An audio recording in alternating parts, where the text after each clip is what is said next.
draw people in, we've actually kind of lost the real focus, which is why people do get canceled because unbelievers and Christians are like, this, if you proclaim Christ, then why do you need to do all this? Like, God, the word of God is all powerful on its own, that you don't need to add to it or take away from it for people to be reached.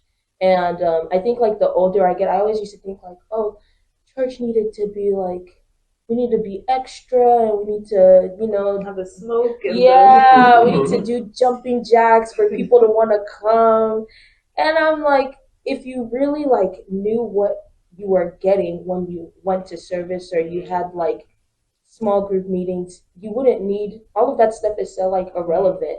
So I guess not I guess, but I'm going to say I don't think you need any of that. I mean, it's good to have because I mean we do have like shorter attention spans now, and people kind of like the whoopty whoopty whoop. But I think if you look at preachers who um, there are certain preachers who don't do anything other than stand up and preach the word of God, and the miracle signs and wonders do that on its own. And I think that because we lack a lot of the miracle signs and wonders, that's why we have to back it up and put on the show. Because if there were miracle signs and wonders, we wouldn't need the show. People would just come in just because.